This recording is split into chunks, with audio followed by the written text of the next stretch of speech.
Bhaktivedanta Manor ki Anand Koti Vaishnava ki Namacharya Shahar Sthapar ki Thanks to the whole Shri Krishna Chaitanya Prabhu Nityananda Shri Advaita Gadadhar Shivasari Gaura Bhaktivedanta ki Shri Shri Radha Krishna Govinda Shyamal Kunda Radha Kunda Giri Govindana ki Shri Vrindavan Dham ki Manapur Dham ki Jagannath Dham ki Gangamai ki Yamunamai ki Tulsi ki Bhakti ki Transcendental Book Distribution ki Harinam Sankirtan ki Samaveta Bhaktivedanta ki Hidayat Bhaktivedanta. Oh glorious Sakyasam devotees, oh glorious Sakyasam devotees, oh glorious Sakyasam devotees, oh glorious Shri Shri Guru and Shri Gauranga, oh glorious Shri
So, Hare Krishna.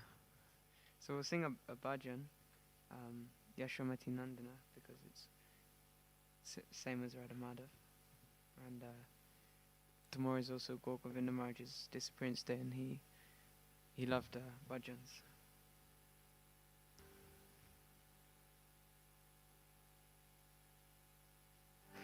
Yashomati Nandana Prajapado Nagara Gokula Danjana Kana Yashomati Nandana Prajapado Nagara Gokula Ranjana Kana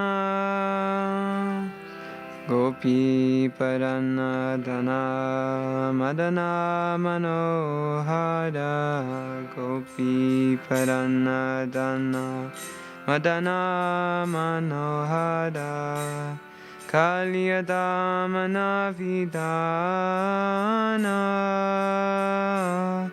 Kalyadamana Vidana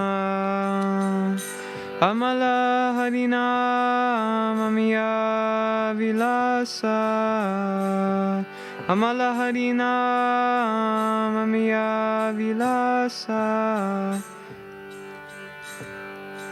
Vipina Purandara Navina Nagara Pora Vamshi Badana Suvasa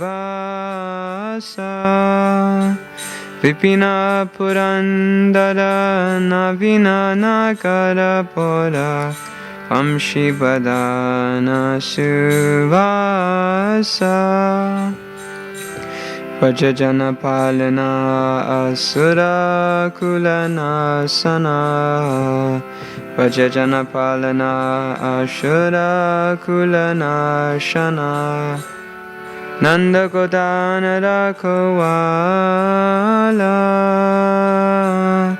Nanda Godana Rakawala Govinda Madhava Navanita Taskara Govinda Madhava Navanita Taskara Sundarananda Gopala Sundarananda Gopala Yamuna Tata Chara Gopi Basana Hara Yamuna Tata Chara Gopi Basana Hara Rasarasika Kripa Moya Rasarasika Kripa Moya Shri Radha Vallabha Vrindavanata Pada Shri Radha Vallabha Vrindavanata Pada Bhakti Vinoda Shaya Bhakti Vinoda Shaya Hare Krishna Hare Krishna Krishna Krishna Hare Hare Hare Rama Hare Rama Rama Rama Hare Hare Hare Krishna Hare Krishna Krishna Krishna Hare Hare Hare Rama Hare Rama Rama Rama Hare Hare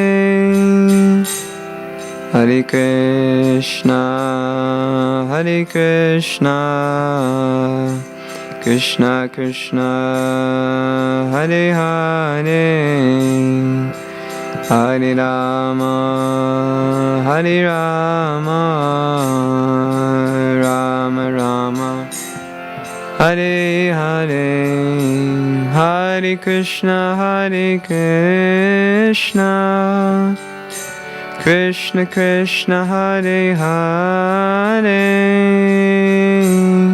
Hare Rama Rama Rama Hare Hare Hare Krishna Krishna Krishna Hare Hare Hare Rama Rama Rama Hare Hare Hare Krishna Krishna, Krishna Krishna Hare Hare, Hare Rama Hare Rama, Rama Rama Hare Hare, Hare Krishna Krishna Krishna Hare Hare, Hare Rama Rama Rama Hare Hare.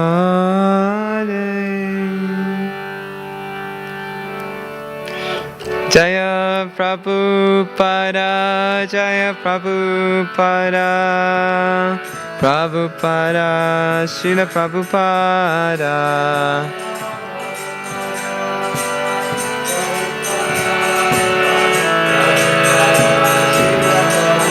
Jaya Jaya Prabhupada, Prabhupada, Prabhupada, Jaya Prabhupada.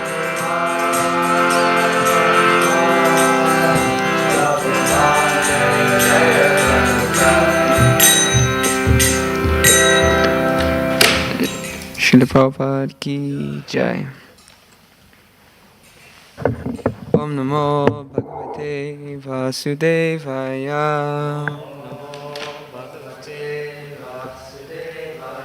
Om Namo Bhagavate Vasudevaya.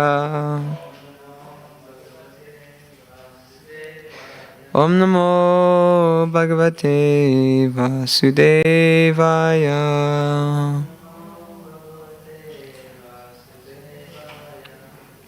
Hare Krishna. So welcome back to Bhagavad Gita class. Today we're reading from chapter 2, text 49. Haribo.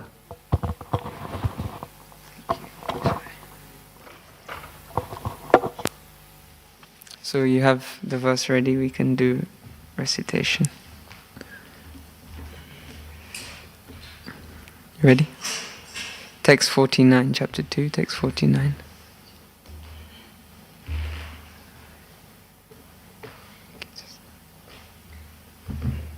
Okay, I'll just start saying and then you can join. Durena hyavaram karma Buddhi yoga dhananjaya Buddho sharanam anvicha Kripana falahetava. Okay, please recite.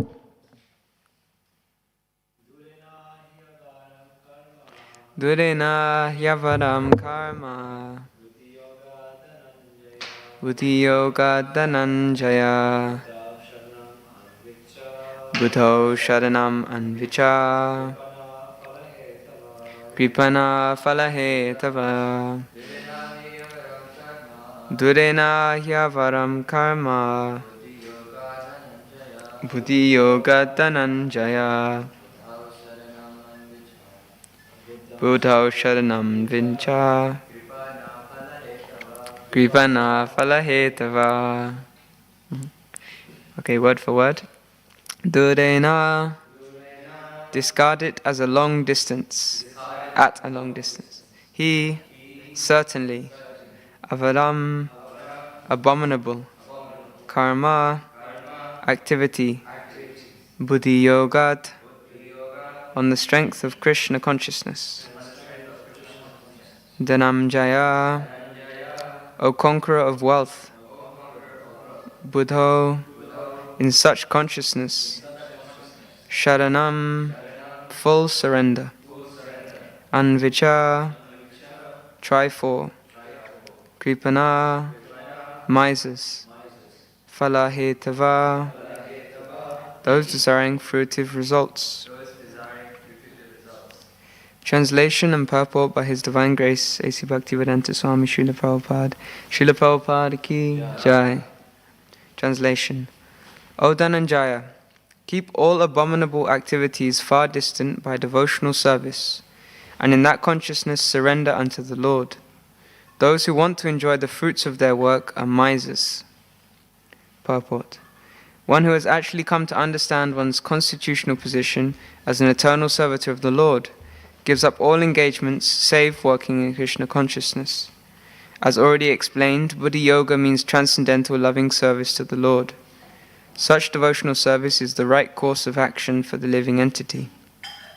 Only misers desire to enjoy the fruit of their own work, just to be further entangled in material bondage. Except for work in Krishna consciousness, all activities are abominable because they continually bind the worker to the cycle of birth and death. One should therefore never desire to be the cause of work. Everything should be done in Krishna consciousness for the satisfaction of Krishna. Misers do not know how to utilize the assets of riches which they acquire by good fortune or by hard labor. One should spend all energies working in Krishna consciousness, and that will make one's life successful.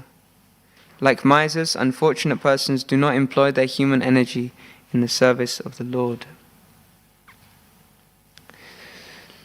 Om Jnanatimirandasya Gyananjana Shalakaya Chakshurun Militam Yena Tasmai Shri Gurave Namaha Shri Chaitanya Manobhishtam Stapitam Yena Bhutale Swayam Rupa Kadamayam Dadati Swapadantikam Vandeham Shri Guru Shri Yuta Padakamalam Shri Gurun Vaishnavamscha Shri Rupam Sagrajatam Sahagana Lalit Bhaganatanvitam Dham Sajivam Sadvaitam Savadutam Parijana Sahitam Krishna Chaitanya Devam Shri Radha Krishna Padan Sahagana Lalita Shri Vishakanvitamscha Hey Krishna Karuna Sindhu Dinabandhu Jagatpate Gopesha Gopika Kanta Radha Kanta Namostute Tapta Kanchana Gaurangi Radhe Vrindavaneshwari Vrishabhanu Sute Devi Pranamami Hari Priye Vanchakalpa Tarunvyascha Kipa Sindhu Bhayevacha Patitanam Pavanebhyo Vaishnavebhyo Namo Namaha Nama Om Vishnu Padaya Krishna Prishtaya Bhutale Shrimate Bhaktivedanta Swaminiti Namine Namaste Saraswati Deve Gauravani Pacharine Nirvishesha Shunyavadi Pastyatya Deshatarine Jai Shri Krishna Chaitanya Prabhu Nityananda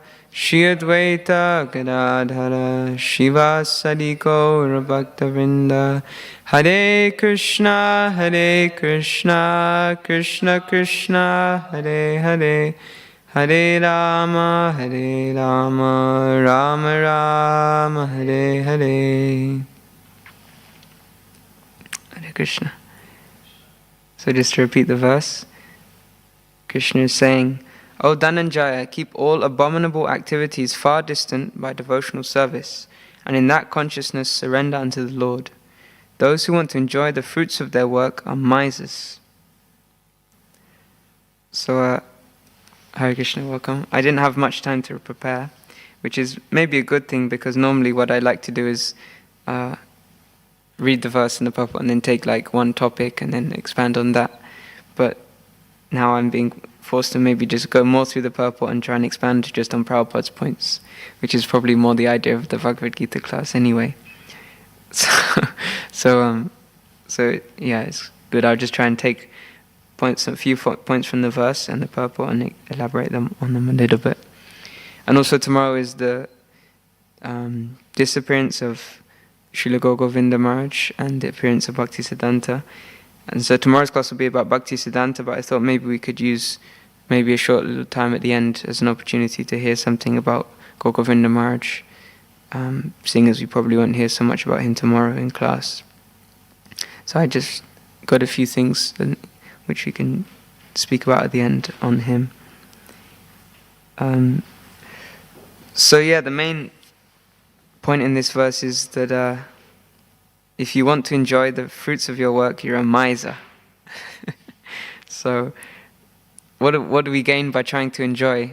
What are those fruits that everyone's endeavoring so hard for? The fruit is birth and death, right? The repeated cycle of birth and death. That is the fruit of material endeavor. And so Krishna is saying, keep all those abominable acts away by devotional service. And we hear that beautiful verse from Chaitanya Charitamrita, Krishna Surya Samahana Maya Andakara. Krishna Surya Sama Maya Haya Andakara, Yahan Krishna Tahan Nahi Mayada Adhikar. Krishna is compared to the sunshine, and Maya is compared to darkness. Wherever there is sunshine, there cannot be darkness. As soon as one takes to Krishna consciousness, the darkness of illusion, the influence of the external energy, will immediately vanish. So that's the same point that Krishna is making in this verse, that keep all abominable acts away by devotional service. So when we're performing devotional service, we're in the sunlight of Krishna. We're being bathed, and so there's no chance for some darkness to creep in.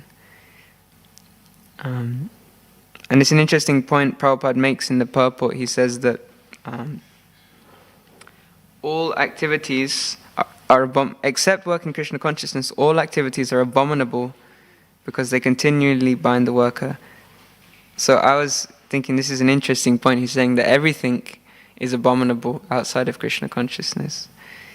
And so for many, if many people hear that, it's like, well, surely there's some good things like charity or being nice. But Prabhupada here is saying that everything that's not within Krishna consciousness is abominable, which is that's a strong phase. But then he qualifies that because it binds one. What does he say? He says it binds the worker to the cycle of birth and death, in the sense that anything outside of Krishna consciousness is producing karma, good karma or bad karma, and either way it's giving you repeated birth and death, another birth. So even if people are doing good things, being a nice person, they're gaining lots of pious credit and good karma, but then in the next life they enjoy a lot, and sometimes even that enjoyment leads to more forgetfulness of Krishna. So like we see many examples in the Shastras, Draupadi, so many devotees that because of their distress they're able to cry out. And that's one of the ways that people approach Krishna, is because material distress. So sometimes good karma can actually be a curse also. Actually, Sutapa Prabhu told me once, never mistake good karma for spiritual advancement. Sometimes you see that people come in and they take to devotional service very easily. Obviously there might be some adhikar from last life, but at the same time they might just have good karma, a good singer, or they're quite regulated because of good karma in their last life, or they're, I don't know, they might have many good qualities, but these might not be necessarily spiritual advancement. It's just they have good karma. And sometimes that can be a curse, because like it says in the Gita, those in the mode of goodness are, they're attached, or they're conditioned to happiness. So those in the mode of goodness are that conditions them, so that good karma is like they're attached to being happy, they're attached to being comfortable, to being well recognized, respected. All of that can come with good karma. So good karma can be equally, sometimes even worse than bad karma, because at least bad karma, you know you're suffering and you're desperate and you cry out for Krishna, please help me. But if you have lots of good karma, then you might be doing really well externally, but there's no sense of surrender, there's no crying out, because you don't feel it like you need it.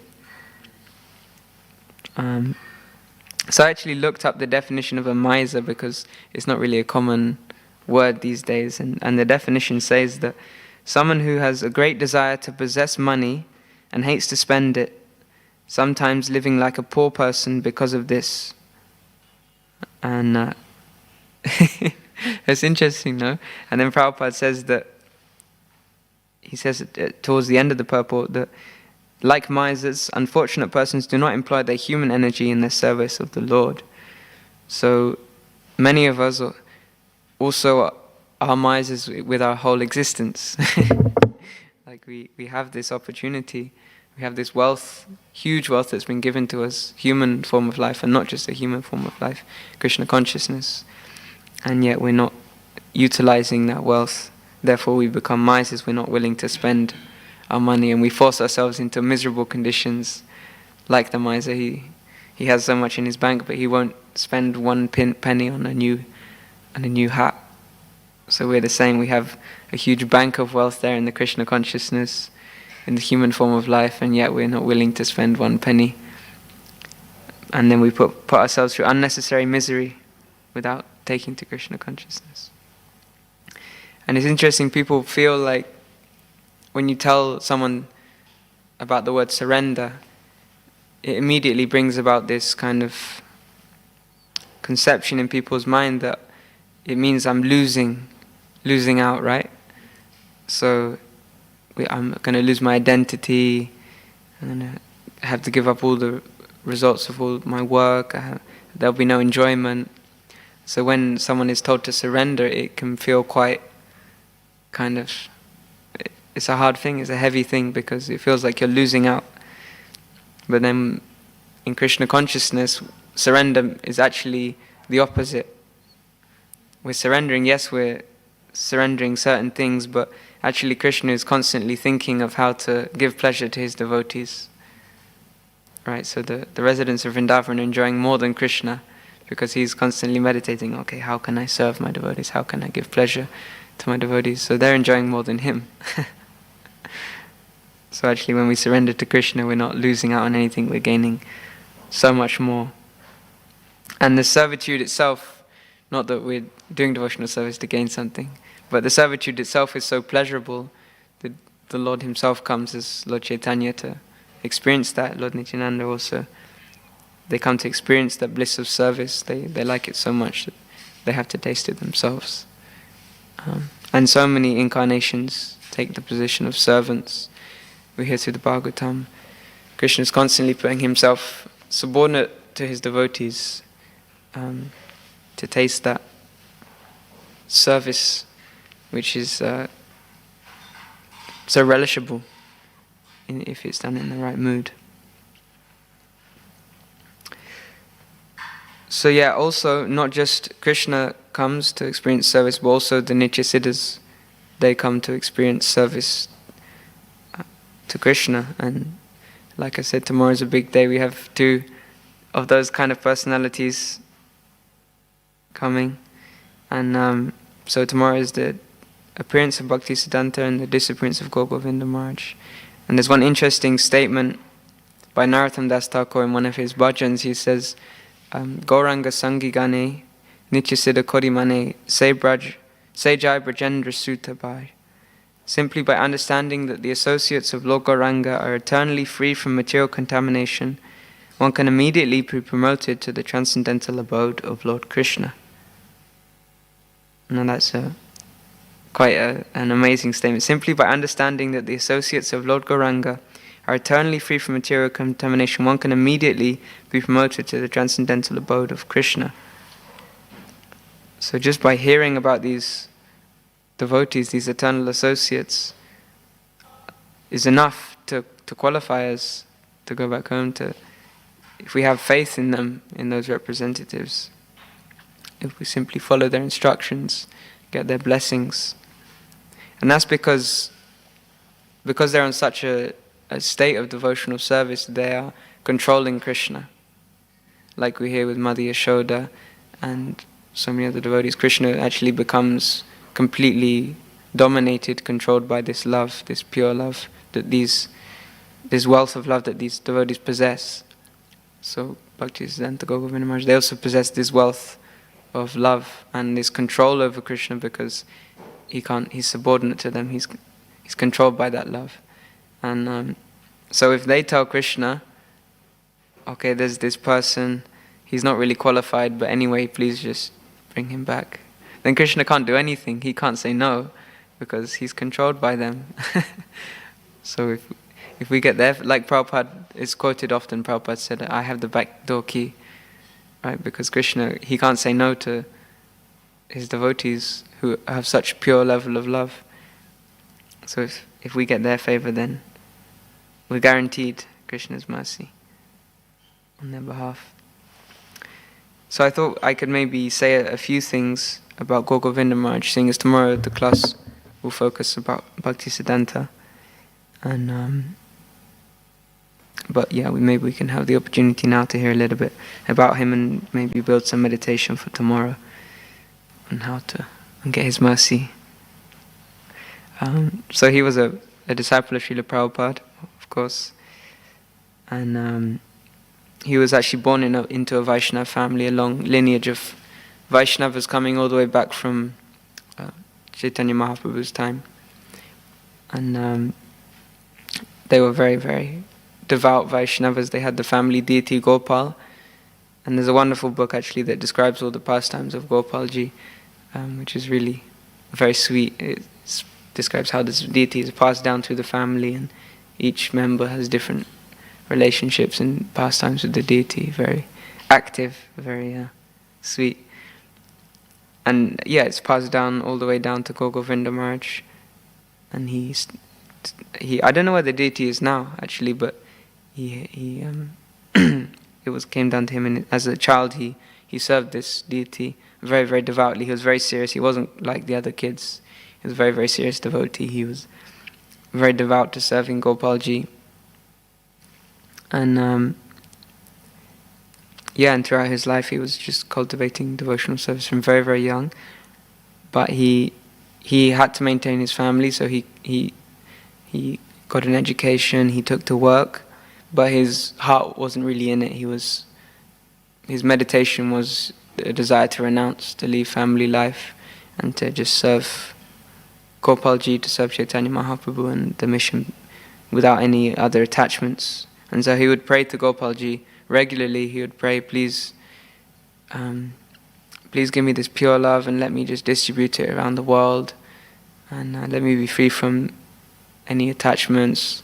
I don't want anything from you, just please let me serve in this way as a renunciate. And so he would pray to Gopalji, and Gopalji fulfilled his desires, and he quite abruptly left his family life, and when his children had grown up a little, and he went on this search for a guru. He kind of started to travel as a sadhu, as a mendicant, as soon as he left his family, and he went on this search for a guru, and he met Prabhupada on his search. And Prabhupada very quickly kind of recognized him. He gave him sannyas almost immediately. I think actually, I don't know, I didn't read this, but I think actually it was him. As soon as he came in the room, he said, yes, I'll give you sannyas, like this. And so, yeah, he got first, second, and sannyas very, very quickly. And then some Western sannyasis were actually questioning, like, Prabhupada, like, he's been around for a few months. And Prabhupada said, no, he's spent his whole life as a Vaishnava. He's way, way ahead of all of you. So, yeah, and then obviously he was given this instruction by Prabhupada to translate his books into Orisen. And he actually made this vow that he wouldn't eat until he'd done his quota of translating. He would do so many verses a day, and he wouldn't actually take any prasadam until he'd completed this quota, which I think he mentioned it would take about an hour and a half to do this quota of.